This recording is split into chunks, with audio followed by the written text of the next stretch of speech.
Hey guys, welcome back. My name is Michael McCarville. This is Fun with Fallen Flags, episode 72. Now this is actually the second half of this kit build, but there's two structures in it, so I decided to break them apart.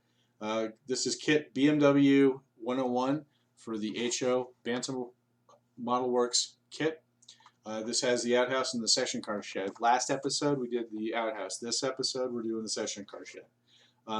Speaking of which, this kit I believe is out of production, but reach out to the owner of the company, Bill Banta, and see if he'll run you a copy of it. I know that he's not completely opposed to that, but I don't want to speak for him. So if enough people ask for it, then he'll probably put it back in production. So, by all means, see if he's interested in running you a copy of this thing. Because if you're gonna do the Ophir area, there's a section car shed here and in plain sight, and underneath the tramway is one of the outhouses. There's actually three. An individual pointed that out to me. Dave, thank you. I appreciate that. There is the outhouse that we built with this kit, but there's two smaller ones. And what I'm going to do is I'm going to use this material left over from laser cut punch outs, and I've already stained it, kind of a India ink, 10-to-1 India ink and isopropyl alcohol. So I've already got them stained. I'll build a couple of outhouses out of these pieces alone and scratch build. I won't have to buy anything. So anyway, let's talk about this episode. So this episode is episode 72. We're going to build a section car shed. This is part 3. We did the overview, the outhouse, and now this one. There's a couple more kits that I already have.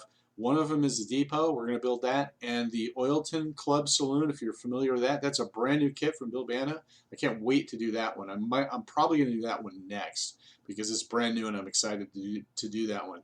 I want to thank Bill Banta from Banta Modelworks for allowing me to feature his kits, and also the guys from Friends of Cumbres and Toltec to allow me to feature the prototype photos, because it's kind of hard to just look at a kit, build it, and then say, okay, well, I don't really understand the historical reference of this kit. Is it a prototype? Is it fictional? Did somebody freelance it?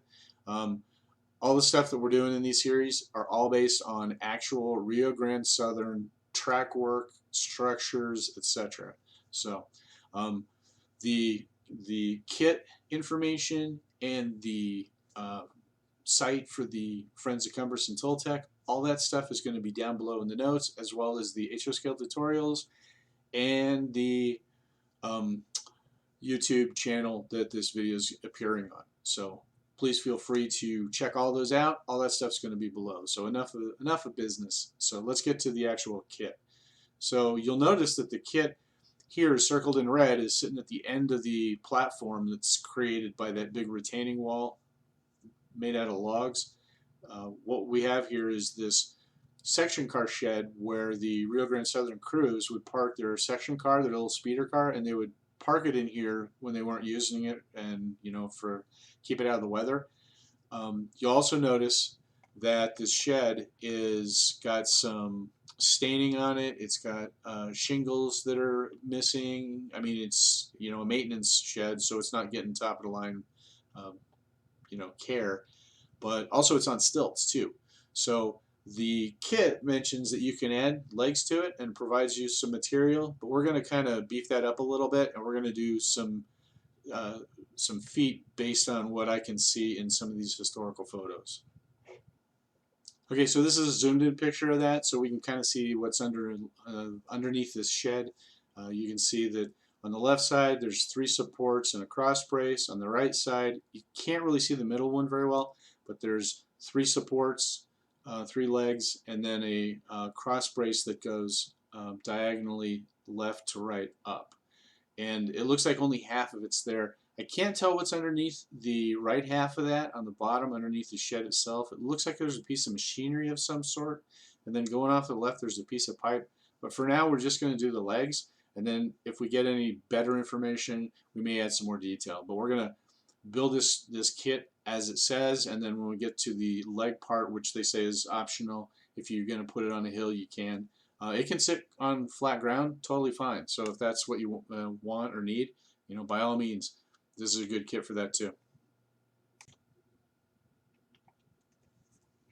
Okay, so like all the other videos, this is the basic breakdown of the parts. So instructions, shingles across the diagonal, that orange kind of colored paper.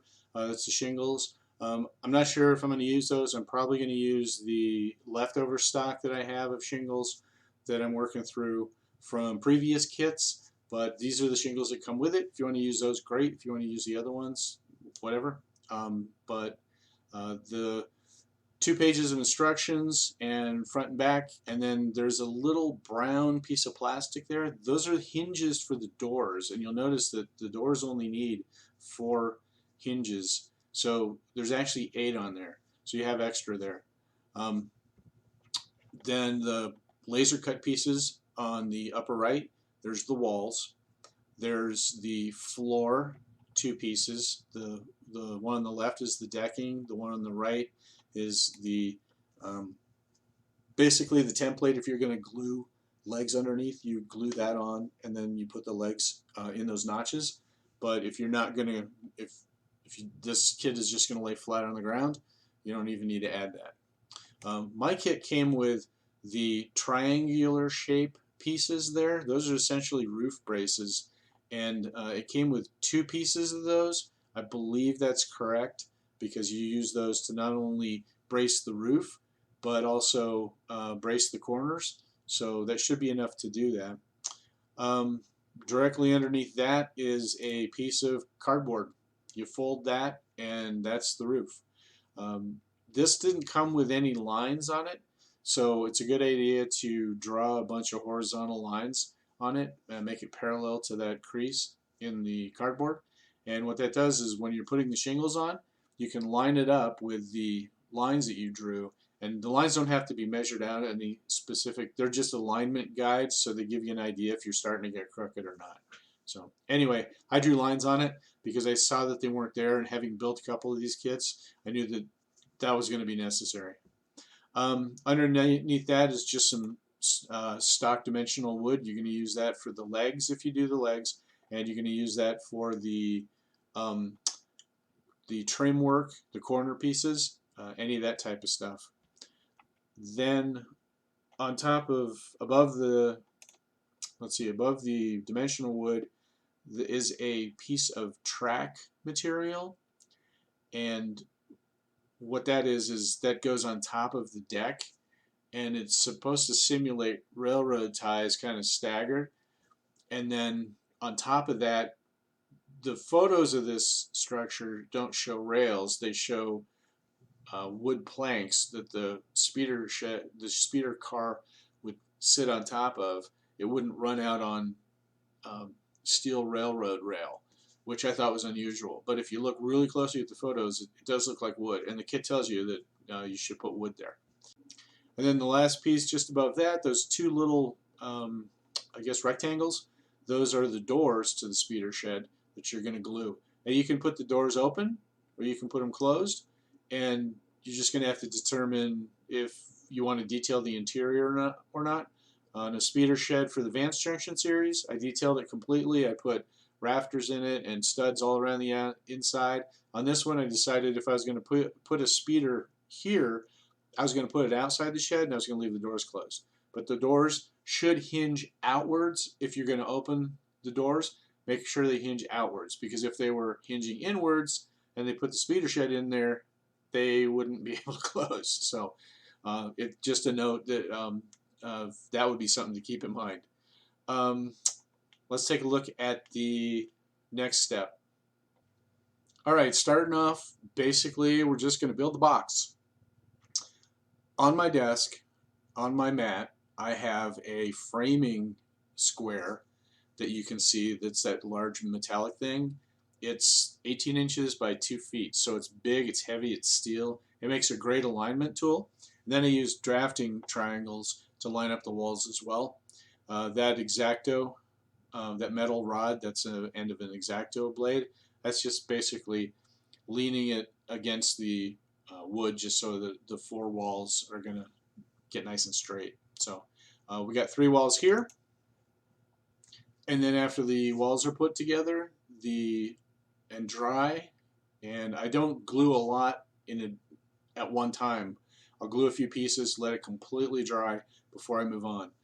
And once it's dry, then we're going to put the doorway, the front piece on, the fourth wall on this structure, and you'll see that there's the 4 corner braces which keep everything kind of square. I still like to true it up inside that framing square and the triangles. I just use those constantly. I also did a lot of interior bracing along the walls too. You can see there's a board that runs along the back. That was just me. I will eventually brace all 3 of those outside walls. Okay, moving on. On the left side, you see the platform, the railroad ties, and they're a little thin, but they're railroad ties. They're not even really railroad ties; they're more like planks because it's just planks of wood with boards, alignment boards on top of it, and that's what the speeder car is going to sit on. It doesn't look like your typical kit of railroad rails. Underneath that, since I am going to put legs on it, I've already glued the template piece to align the legs under the platform on that. So that's actually represents 3 different pieces of material, 3 layers glued together. On the right side you see the roof. I've just folded the cardboard piece and I've put the triangles that create the A-frame inside it, and then there are laser cut angles, and those are the trim pieces on the outside. Glue all that together relatively at the same time, because if your angles aren't perfect and your if the A-frame pieces aren't perfect and the outside trim board pieces don't line up the same, you want to address that. If you get all this glued together and you shingle it, if you glue the trim pieces on now, you can get the shingles to extend all the way over. If you just glue the shingles on the cardboard, then fold it, and then glue the angle pieces, the outside trim pieces on, the shingles won't go over the angles. So you want to definitely do it, trim pieces on the cardboard, and then shingle over all the way to the outside edge. Alright, once that's done, just a nice wash of alcohol to India ink 10:1 mix, and it's just regular India ink that I got at a craft store. Isopropyl alcohol, I use 91%, and that's what you get. If it's not dark enough for what you want, then add a little bit more. You can also spot wash certain areas too. The reason why I do the structure is because if I decide I want to come back and chip some paint off this structure and spray it with, coat it with India ink, hairspray, and then paint on top of it, if I wanted to soak the hairspray layer in water by just setting the structure and saturating it, and then I go and chip some paint off, there won't be bare wood underneath. There'll be India ink washed wood underneath, so it'll already look like it's weathered. So the chipping effect will look great. The Advanced Series junction that I did, I used that method extensively. So if you have any ideas of doing that, you can check those out as well. Alright, now it's time to paint the structure, just the basic yellow. I went with that mix, that Star brand paints I used, again, STR09 and STR32, 50-50 mix, sprayed it with an Iwata airbrush, and that's the color that you get.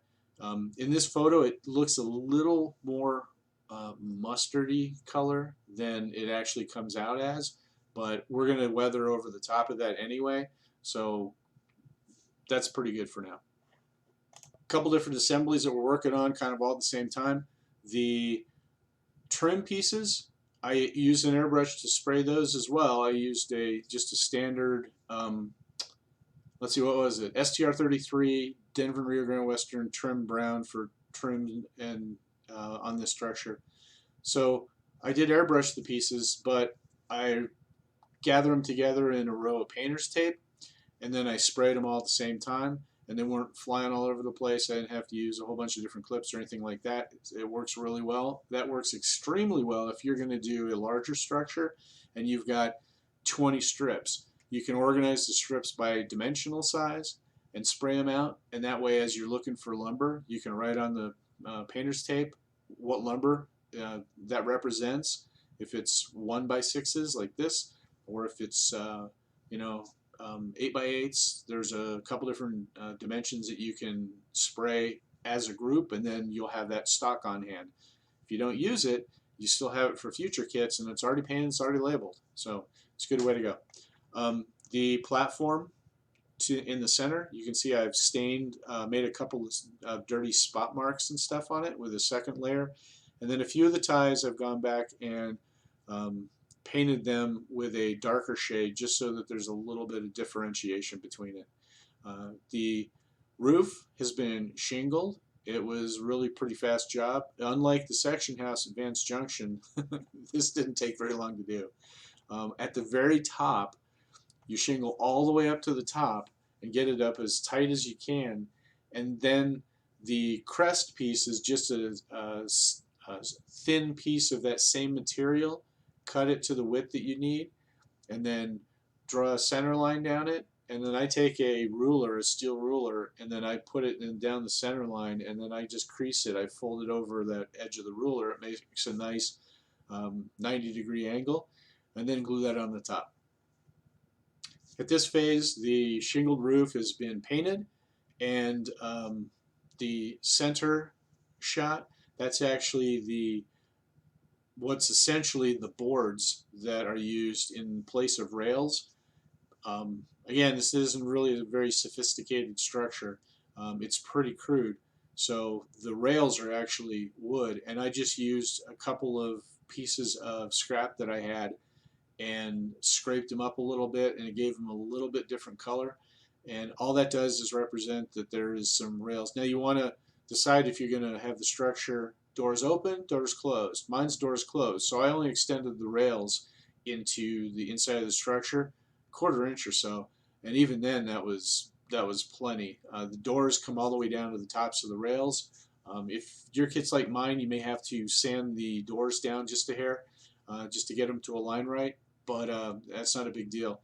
And then I've already painted the hinges on the sprue that they're on, and you can see I'm only going to use 4 of those.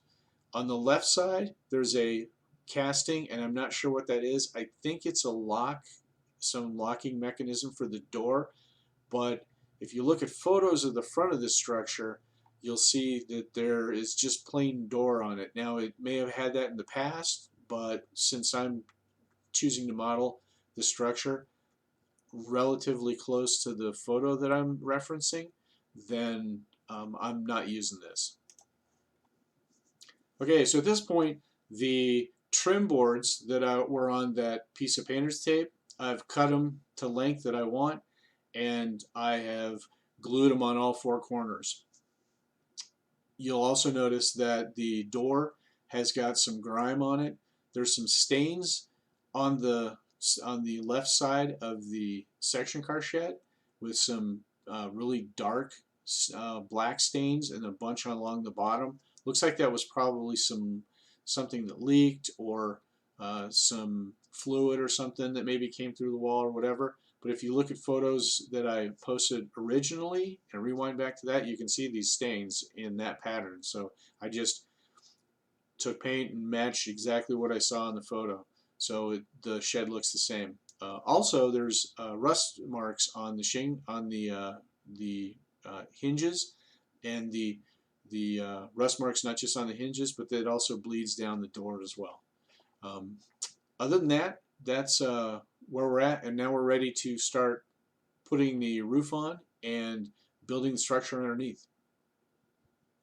Once again, I want to thank the guys from the Friends of Cumbres and Toltec, especially Don, who pointed this photo out to me, that this is a shot of the front, rarely seen front of the section house.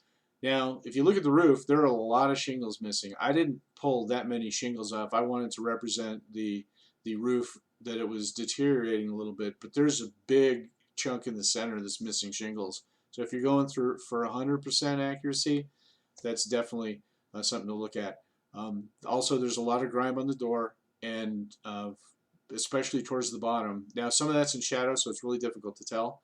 But if you look at the bottom where the base deck is, you can see light all the way through. So you can see that this shed is not only sitting up on stilts, but most of the shed, all of the shed and most of the platform is actually elevated off the ground. That from the railhead away is where the slope of the ground line goes. So this entire piece is probably going to be elevated except for the last few feet of that platform. So the last thing we're going to do is actually glue the roof on.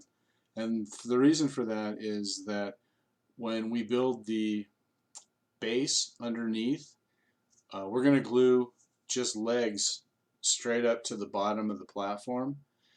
And it's helpful to glue those in place if we can lay the shed on its back, and then we have the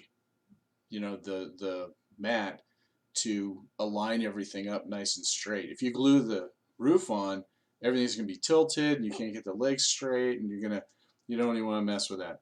So we'll glue the roof on last, but in the meantime the shed is going to lay on its back. We're going to glue 3 legs in, and then we're going to build the cross brace, and then we'll add another, then we'll lay it on its side. We'll glue another leg on, do the half cross brace, flip it over to the other side, we'll glue the other 2 legs on, etc. So we're always having the shed on a flat surface, and we're gluing legs onto the base of the shed, so that everything can be nice and flat. The legs can be flat, the back of the shed can be flat, and then we can line everything up on the grid lines too, as guides to make sure that everything is nice and straight. You can do it the other way, but man, I don't think I would want to do that, because having the roof on there doesn't allow you to use the grid. So anyway, that's just my way of doing it. There's obviously probably lots of different ways to do it. So, and I'm also using the glue that I use through this whole thing is, again, the Titebond III. It's a lot like a Elmer's glue, but it's a construction adhesive and it's waterproof when it's done. So if you get a little bit of water on it when you're doing any scenery, the whole shed isn't going to come apart. So,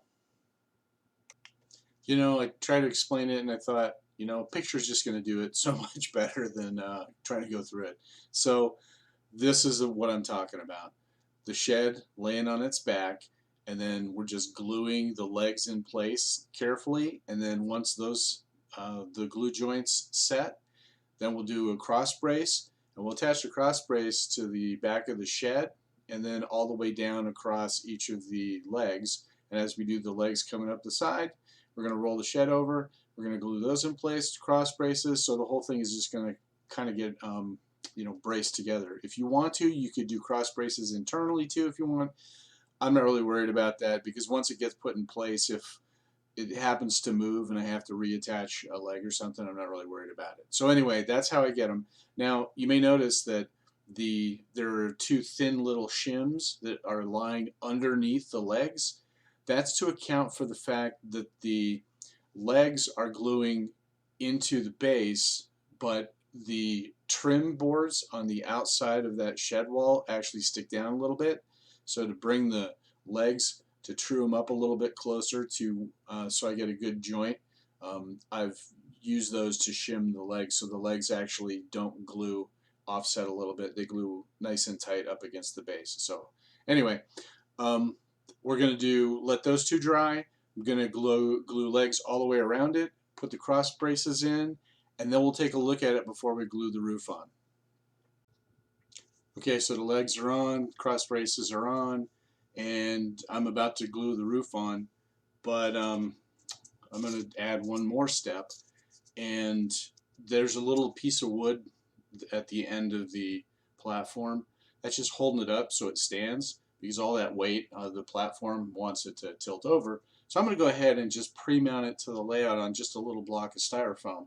So I sandwiched this together, and I'm going to cut the contour to match the contour in the photograph that we were using earlier, and then I'm going to go ahead and just pre-paint this kind of a earth color, and then go ahead and place this on there. So when I'm ready to add this to the layout, I just need to have a space. I can place this in there and then work the scenery around it. And then later on, if I decide I want to move it, or I want to take it out, or maybe I want to open the doors up and do some renovation on it, I can pull this section out and then not destroy the legs, which is my chief concern, that they just don't, they're just not quite as sturdy as I thought they were going to be. And I actually changed cement. I didn't use the Titebond for those legs, for that section where the post just goes up and meets and there's a very small point of contact. So I changed over to back to super glue, but I used a very thick viscosity super glue, so it kind of holds it in place while it's drying, and I can kind of prop the piece up with a few boards, make sure everything's nice and straight. So anyway, I'm going to glue the roof on and sculpt this, and then we'll see what that looks like when we're done. Okay, so the roof has been attached, and it is sitting on the pieces of extruded foam that I carved to match the slope. A couple of legs underneath you can't quite see, but other than that, I'm pretty happy with it. It looks really, really good compared to the prototype photos from the friends at Cumbres and Toltec have given me. Also, take a quick look at the front before we wrap up. So you can see I've tossed a couple of railroad ties off on the left just to make it look like some supplies. I can see this structure probably getting some more stuff placed on the platform. And other than that, this project is done. And it's ready to be inserted into the layout when I get to that phase. So I want to thank everybody for watching. I want to thank the guys from Friends of Cumbres and Toltec for allowing me to use their photographs, and also Banta Modelworks for allowing me to feature one of their kits yet again. So guys, I really appreciate it. It helps us out quite a bit to model something in the historical context. So next up, we're doing the Oilton Club Saloon, brand new kit from Banta Modelworks. I'm excited to do that. So I'm going to go ahead and open that box just as soon as I finish posting this video. So guys, thanks for watching, and I appreciate it. Don't forget to subscribe and join the Facebook group, and we will see you on the next episode. Episode, what are we up to? 73. Yes, 73. All right. Thanks, you guys. Take care.